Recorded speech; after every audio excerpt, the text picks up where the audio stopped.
my 10th birthday party, a clown asked me, "Are there any police officers here?" "Yeah," I said, pointing at my Uncle Finley, who was talking to my dad by the grill. The clowns grabbed my shoulder gently but firmly and said, "Come with me." I followed him away from the party because he was the entertainment, and I figured maybe he needed help with a magic trick or something. We walked past the tables full of presents and pizza to where his white van was parked on the street. He opened the back doors and pulled out a wrapped gift about the size of a shoebox. "Promise me you won't open this. Give it straight to your parents and don't let your uncle see it." He pressed the box into my hands and his voice sounded serious, despite the red nose and rainbow wig. "What is it?" I asked, confused, because weren't clowns supposed to be funny and not freaky? He just shook his head and climbed into his van. No goodbye or explanation. He drove away before I could ask anything else, leaving me standing there holding this present that suddenly felt heavier than usual. I walked back toward the party trying to figure out what just happened. Uncle Finley spotted me before I made it to the gift table. He'd been a cop for 15 years and had this way of noticing everything even when he was off duty. His German Shepherd K9 partner Duke was with him because Duke went everywhere Uncle Finley went, even to family parties. "Where'd you get that gift, kiddo?" He used his friendly voice, but his eyes were doing that cop thing where they examined every detail. The clown gave it to me. I tried to walk past him to find my parents, but Duke suddenly started going crazy. The dog barked louder than I'd ever heard him bark before. His whole body tensed up and he pulled against his leash,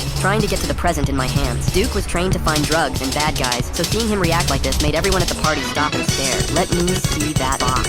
Uncle Finley's voice changed from friendly to serious cop mode. I held the present tighter because the clown had specifically said not to let my uncle see it. But Duke was barking so loud that my dad and mom came over to see what was wrong. Other parents were grabbing their kids and moving away from us. My birthday party was turning into some kind of crime scene. "It's just a present. The clown said to give it to mom and dad." I tried one more time to get away, but Uncle Finley wasn't having it. Duke only acts like that for one reason. "Hand me the box now." He used his police voice that even grown-ups listen to. I gave him the present because what else could I do? Everyone was watching and Duke was practically foaming at the mouth trying to get to it. Uncle Finley set it on the picnic table and carefully unwrapped it while my parents stood there looking confused and worried. Inside was another box. Then inside, that was a plastic bag filled with white powder. A lot of white powder. Even at 10 years old, I knew what it probably was because of TV. Uncle Finley's face went dark as he held up the bag of coca. But why did he give it to them? Where did this clown come from? He turned to my parents, who both looked like they'd seen a ghost. My mom started crying and my dad's hands were shaking. That's when I learned something I wasn't supposed to know yet. My parents were recovering drug addicts. They'd been clean for 5 years, which was before I was old enough to remember the bad times. But someone knew about their past and needed to tempt them for money, so they sent a drug dealer dressed as a clown to my birthday party.